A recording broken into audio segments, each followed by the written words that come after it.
Turning points होते हैं। ये वो एक ऐसा डिसीजन है जहाँ से वुमेन को बहुत एक स्ट्रॉन्ग पाथवे मिलेगा कि वो कैसे आगे बढ़े।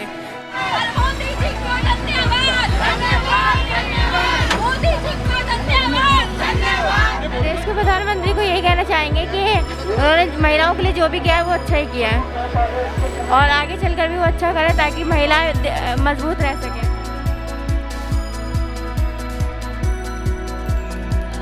उन वुमेन्स के लिए भी बहुत ज़्यादा गर्व की बात है जो इन रिजर्वेशंस के लिए बहुत टाइम तक वेट करा है, जिन्होंने लड़ा है, क्योंकि अभी रिसेंट स्टेप नहीं है, बहुत टाइम से पास्ट ईयर से ये लड़ा जा रहा था।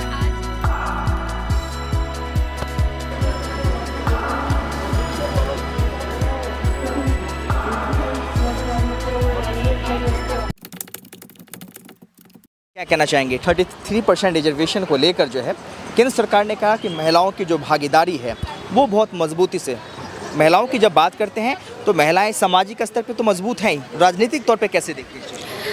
जी बहुत इम्पॉर्टेंट स्टेप लिया गया है और बहुत अच्छी बात है कि वुमेंस को रिजर्वेशन मिली है पॉलिटिकल बेसिस पर भी, और ये केवल नारी सशक्तिकरण के लिए एक बहुत बड़ा स्टेप ही नहीं है, मतलब उन वुमेंस के लिए भी बहुत ज़्यादा गर्व की बात है जो इन रिजर्वेशंस के लिए बहुत टाइम तक वेट करा है, जिन्होंने लड़ा है, क्योंकि अभी रिसेंट स्टेप नहीं है, बहुत टाइम से पास्ट ईयर से ये लड़ा जा रहा था। और आज जब हम उसमें पहुँचे कि हम ऐसी बड़ी रैलीज़ में खुलकर आ सकते हैं, अपने विचारों को औरों के तरह बांट सकते हैं, तो ये बहुत बड़ा अच्छा कदम है। कशिश, एक बात बहुत महत्वपूर्ण होती है, जब सामाजिक स्तर की बात करें तो रूरल एरियाज़ में जो है अभी भी महिलाओं को उतनी आज़ादी नहीं है जितनी कहीं ना कहीं शहर में रहने वाली महिलाओं को दिया जाता है। तो क्या लगता है जो 33% रिजर्वेशन दिया जा रहा है, सरकार आने वाले समय में 33% रिजर्वेशन आरक्षित करेगी महिलाओं के लिए, तो खासतौर पर ग्रामीण क्षेत्र की महिलाओं के लिए कितना महत्वपूर्ण हो जाएगा?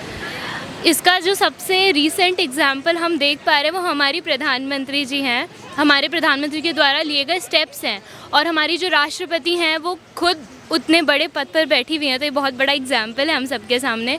और रही बात रूरल एरियाज़ की भी, कंपैरेटिव तो अगर प्रीवियस ईयर देखा जाए बहुत ज़्यादा इम्प्रूवमेंट हम देखते हैं। As a part of NSS मैं बहुत जगह गई भी हूँ और मैं देखती हूँ कि आज उन लोगों को उतना सम्मान दिया जाता है, और मतलब अगर ऐसा प्रगति चलती रही तो ज़रूर रूरल एरिया, मुझे ऐसा लगता है अर्बन एरिया से ज़्यादा डेवलप होगा आने वाले ईयर्स में, तो ये बहुत अच्छा है। एक वक्त था जब लोकसभा की बात कर ले, विधानसभा की बात कर ले या राज्यसभा की बात कर ले, अक्सर जो महिलाओं के मुद्दों को जो है पुरुष उठाया करते थे, लेकिन जब ये बिल पारित हो जाएगा, 33% आरक्षण मिल जाएगा, तो 33% जो भागीदारी है महिलाओं की बढ़ जाएगी। यानी ये सीधे तौर पे हम कह सकते हैं कि आप लोगों की बातें जो है खुद एक महिलाएं बताएंगी जो बेहतर बना पाएंगी। तो राजनीतिक दृष्टिकोण से इसको कितना महत्वपूर्ण मानते हैं? इस चीज़ को मैं मोदी जी के, हमारे प्रधानमंत्री जी के एक बहुत अच्छे वाक्य से बताना चाहूँगी। उन्होंने अपनी स्पीचेस में ये बात बताई थी कि आज के समय पर जब भी कोई इंपॉर्टेंट डिसीजन लिया जाता है तो मदर्स को बुलाया जाता है कि एग्जैक्टली मदर्स को आना चाहिए, उनको बात करनी चाहिए, उनसे डिसीजन पूछे जाते हैं। तो जब अगर घर पे इतना परिवर्तन आ गया है तो लोकसभा और राज्यसभा तो अपने पॉलिसीज़ मेकिंग एजेंडाज़ को लेकर चलते हैं, तो अगर उनमें इतने बड़े चेंजेस को लेकर बात है तो ऑफकोर्स हम लोगों के लिए, बिकॉज हम अभी इस एज में हैं, जब हम उस एज में पहुँचेंगे तो हमारे लिए कितनी प्रगति हो चुकी होगी, तो ये बात बहुत मोटिवेट करती है आज के टाइम पे। आखिरी सवाल मैं आपसे लेना चाहूँगा, 33% रिजर्वेशन देश के प्रधानमंत्री मोदी जी द्वारा जो है महिलाओं को दिया जा रहा है, प्रधानमंत्री मोदी जी को क्या कुछ कहना चाहेंगे? सबसे बड़ा थैंक यू। एक गर्ल होने के नाते आज जो मैं सब देख पा रही हूँ, बाहर हम आ पा रहे हैं, रिजर्वेशंस की बात है, ये बहुत हम लोगों के लिए गुड लक लेकर आया है। और एक प्रॉमिस भी है सब लड़कियों की तरफ से कि जो रिजर्वेशन हमें भरोसा करके दिया जा रहा है हम उसको साकार भी करेंगे, और एक दिन हम देश के लिए काम आ सकें एक अच्छे कैपिटल की तरह, बस इसलिए उनको ये प्रूव करके दिखाना है बस। अब मैम क्या कहेंगे, नारी वंदन जो अधिनियम लाया जा रहा है, जो नई बिल लाई जा रही है केंद्र सरकार के द्वारा, इसको लेकर क्या सोचती हैं? मैं सोचती हूँ ये बहुत इंपॉर्टेंट डिसीजन है आगे के फ्यूचर को बनाने के लिए। एक होता है ना, एक आपके हिस्ट्री में कुछ ऐसे डिसीजंस होते हैं जो टर्निंग पॉइंट्स होते हैं, ये वो एक ऐसा डिसीजन है जहाँ से वुमेन को बहुत एक स्ट्रॉन्ग पाथवे मिलेगा कि वो कैसे आगे बढ़े। तो वो एक डायरेक्शन जो मिलती है ना, एक स्ट्रॉन्ग लीडरशिप के थ्रू आती है। तो आई गेस वो स्ट्रॉन्ग लीडरशिप है जिसने पहचाना पल्स ऑफ द नेशन कि पल्स ऑफ द नेशन चाहती है कि वुमेन लीडरशिप में आए और फ्रिक्शन थोड़ी कम हो जाए उनके लिए। तो फ्रिक्शन को कम करने के लिए उस जो होता है ना कि एक आप आ सकते हैं, पार्लियामेंट मेंबर बन सकते हैं, लेकिन बहुत फ्रिक्शन है उस प्रोसेस में, तो उस फ्रिक्शन को थोड़ा कम करने के लिए ये प्रोसेस बनाया गया है and it's a very wise decision from the upper ones. 33% reservation की जब हम बात करते हैं तो महिलाएं आज के दौर में बहुत सशक्त है, चाहे वो सामाजिक स्तर पे हो, राजनीतिक दौर में हो। अब कितना बदलाव होगा जब महिलाओं को 33% रिजर्वेशन मिलेगा, तो ऐसे में वो अपने आप को कैसे विकसित कर पाएंगे और कितना बेहतर कर पाएंगे? देखिए, एक होता है कि आप बहुत सशक्त हैं, आप अपने घर में हैं, अपने ऑफिस में आप एम्प्लॉयड हैं। एक सशक्त होता है कि आप पॉलिसी मेकर्स हैं। तो पॉलिसी मेकर्स में आप देखें तो अभी तक फीमेल्स का रोल नहीं था, मतलब कम है। तो ये उस चीज़ के लिए एक चेंज है कि in the decision making, in the policy making के लिए प्रोसेस है ये। एक सवाल और होता है मैम कि आज अगर हम रूरल एरियाज़ की बात करें, जो वहाँ की जो महिलाएं हैं ख़ास तौर पे इन चीज़ों से निकल नहीं पाती, क्योंकि कई कुरीतियाँ हैं उन समाज में, कहीं ना कहीं पर्दा है, लोगों को बाहर निकलने का मौका नहीं दिया जाता महिलाओं को। तो जब 33% बिल जब आएगा, महिलाओं को आरक्षण मिलेगा, तो उनकी भागीदारी कितनी बढ़ेगी? काफ़ी। और जैसे आपने बोला कि जहाँ पे महिलाओं को सबसे ज़्यादा सपोर्ट की ज़रूरत होती है, वहाँ के लिए एक पिलर की तरह खड़ा होगा ये आरक्षण जो रहेगा। और मैं ये समझती हूँ कि नारी बहुत सशक्त होती है, लेकिन फिर भी अगर डिसीजन मेकिंग प्रोसेस में उनको सशक्त करना है तो ये उनके लिए हर चीज़ में, हर ज़िले में, हर जगह जहाँ पे चाहे ग्राउंड में, ग्रास रूट लेवल विलेजेस में हो या सिटी में हो, तो पॉलिसी मेकिंग प्रोसेस में बहुत इंपॉर्टेंट रहेगा। तो देश के प्रधानमंत्री मोदी ने कहा कि महिलाओं को सशक्त बनाया जाए, उनको लेकर क्या कहेंगे? उन्होंने जो ये बिल लाया है उनको क्या कुछ कहना चाहेंगे आप? काफ़ी अच्छा, बहुत थॉटफुल प्रोसेस है और ये एक दिखाता है कि कितना सोच समझ के प्रोसेस का डिसीजन लिया गया है। और ऐसा नहीं होता कि आप सडनली एक डिसीजन लेते हैं, पूरी रिसर्च होती है, एक बहुत सालों की हमारे पास एक डेट होता है कि हमारे देश में क्या चीज़ की ज़रूरत है। तो ये बहुत सालों का एक एनालिसिस होता है, तब आप जाके एक ऐसा बिल ला पाते हैं। तो ये बहुत सालों की मेहनत है उस चीज़ के लिए। तो क्या लगेगा अब जब विधानसभा की बात करें, लोकसभा की बात करें या राज्यसभा की बात करें, महिलाओं की भागीदारी बढ़ती हुई नजर आएंगी? अब महिलाओं की भागीदारी तो सबसे इम्पॉर्टेंट है हर चीज़ में, चाहे आप घर में ले लें, चाहे काम में ले लें। तो भागीदारी तो इम्पॉर्टेंट है। ये मैं फिर से कहूँगी कि पॉलिसी मेकिंग में जो भागीदारी है वो इम्पॉर्टेंट हो जाएगी। वैसे तो महिलाओं की भागीदारी इक्वली है हर जगह पे, लेकिन पॉलिसी मेकिंग जो होता है कि आप डिसीजन, देश के डिसीजंस में आप कैसे ले रहे हैं, उस चीज़ के लिए इम्पॉर्टेंट हो जाएगा। सकीना। क्या कहना चाहेंगे? 33% रिजर्वेशन की जब हम लोग बात करते हैं तो महिलाओं की भागीदारी अब कितनी मजबूत हो जाएगी? आई थिंक मजबूत होनी चाहिए, पर अभी हुई नहीं है।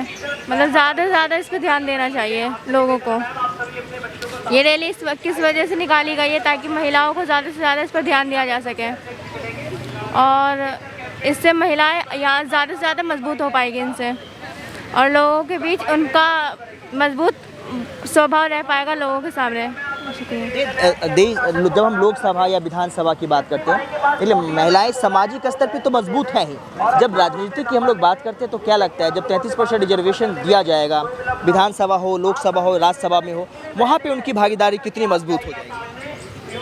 जब राजनीति में उनको लिया जाएगा तो उनकी भागीदारी और भी ज़्यादा मजबूत हो जाएगी। पर अभी ज़्यादा से ज़्यादा लेडीज़ को मतलब इन लोगों से नीचा रखा जाता है, उन्हें उनका सम्मान नहीं दिया जाता जहाँ उनको दिया जाता है। उन्हें कहते हैं कि अगर महिलाएं अगर इतना कम कर लेंगी तो फिर हम जेंट्स क्या करेंगे, इसलिए महिलाओं को जेंट्स से नीचे रखा जाता है हमेशा। अब अगर मोदी जी करना चाहते हैं तो उनको एक बराबर का मतलब ये मिलना चाहिए, ताकि महिलाएं। तो क्या कहना चाहेंगे? देश के प्रधानमंत्री ने कहा कि 33% रिजर्वेशन तो महिलाओं का हक है, हालांकि 33% सीमित मात्रा नहीं है, आने वाले समय में इसको बढ़ाया भी जाएगा। तो देश के प्रधानमंत्री को क्या कुछ कहेंगे? और देश के प्रधानमंत्री को यही कहना चाहेंगे कि उन्होंने महिलाओं के लिए जो भी किया है वो अच्छा ही किया है, और आगे चलकर भी वो अच्छा करे ताकि महिलाएं मजबूत रह सकें। क्या नाम है आपका? प्रगति। क्या करती हैं आप? Bachelor student. क्या कहना चाहेंगे, जब 33% रिजर्वेशन की हम लोग बात करते हैं तो ये कितना महत्वपूर्ण हो जाता है आज के दौर में? मेरे को तो वैसे 33% से भी ज़्यादा लगता है कि इससे ज़्यादा कंट्रीब्यूशन होना चाहिए, बिकॉज अगर हम एक आइडियल नंबर ले कि 50-50 सपोज मैन एंड वुमेन का रेशियो है, दो वो नहीं है, बट लाइक अगर आइडियली सोचा भी जाए तो उस हिसाब से मुझे लगता है कि अगर सोसाइटी में 50-50 मैन और वुमेन का अगर हम ऐसा ले, तो अगर आप पार्लियामेंट में उनको नहीं दे रहे जगह, आप उनका पर्सपेक्टिव नहीं सुन रहे, या उनकी तरफ से हमारा जो भी अंडरस्टैंडिंग है वो हम ही वहाँ पे लेके जा सकते हैं ना, और हमारी अंडरस्टैंडिंग और हमें वो पोजीशन मिलनी चाहिए। अब थ्रू दिस रिजर्वेशन जो मिलेगी बहुत अच्छी बात है, अब तक क्यों नहीं थी वो मैं पॉलिटिकल साइंस की स्टूडेंट नहीं हूँ तो मैं नहीं बता सकती, दो मुझे पता होना चाहिए था, बट क्या अगर नहीं मिल रही थी अब मिलेगी, बहुत अच्छी बात है। हमें रिप्रेजेंट करने के लिए हम खुद जा रहे हैं, वो भी बहुत अच्छी बात है, because you can not always depend on others कि कोई और जाएगा आपके इश्यूज़ को उठाएगा। इससे अच्छा है कि आप खुद ही जाए, आप खुद बोले, और आपको पता है कि कौन सा पॉइंट आपके लिए इंपॉर्टेंट है, because you can not always expect कि लड़के जाके वो बोलेंगे या वो कुछ समझेंगे। I can not depend on them. महिलाएं इंडिपेंडेंट इंडिया, तो वुमेन्स इंडिपेंडेंट होनी चाहिए। जितनी इंडिपेंडेंट होगी, जितना इक्वालिटी आएगा, उतनी ग्रोथ होगी कंट्री की। ये स्टैटिस्टिकल डेटा भी आपको बताता है और ऐसे भी बताता है जो डेवलप्ड कंट्रीज होती है वो क्यों होती है डेवलप्ड, बिकॉज वहाँ सब लोग डेवलप्ड है। तो ये हाँ, देखिए महिलाएं तो सामाजिक तौर पे सशक्त हैं ही, क्योंकि उनके मजबूती को आका नहीं जा सकता। लेकिन मैं एक सवाल ले लेता हूँ, लेकिन राजनीतिक परिदृश्य से अगर देखा जाए तो 33% जो रिजर्वेशन आज के दौर में महिलाओं को आरक्षित किया गया है, ये खास तौर पे राजनीतिक मजबूती के लिए भी बहुत महत्वपूर्ण। जैसा कि आपने कहा कि विधानसभा हो, लोकसभा हो, राज्यसभा में कोई महिलाएं, आखिरकार महिलाओं के हक की बात क्यों नहीं करता, कोई पुरुष क्यों बात करेगा। तो वो 33% जो रिजर्वेशन अब दिया जा रहा है, जब महिलाओं की भागीदारी मजबूत होगी तो ये 33% रिजर्वेशन कितना अहम भूमिका निभाएगा इसमें? मेरे लिए तो मुझे तो लगता है बहुत ज़्यादा निभाएगा, क्योंकि ऑफ कोर्स आप उनकी सीट्स बढ़ा रहे हो, आप उनकी बेसिकली आप दे रहे हो ना उन्हें वो पोजीशन कि हाँ अब आपके लिए सीट्स बढ़ी है, आप आइए, या आप आइए, आप बोलिए अपने लिए, जो हम हमेशा एक्सपेक्ट करते हैं, जो हमारे पार्लियामेंट जैसा डिज़ाइंड है कि लड़के आएंगे बोलेंगे। ऐसा नहीं कि वो नहीं बोलते, जो मेल जितने भी पॉलिटिशियंस हैं, बट अब लड़कियां खुद आके, नारियां खुद आके आगे बताएंगी, तो ये बहुत अच्छी बात है।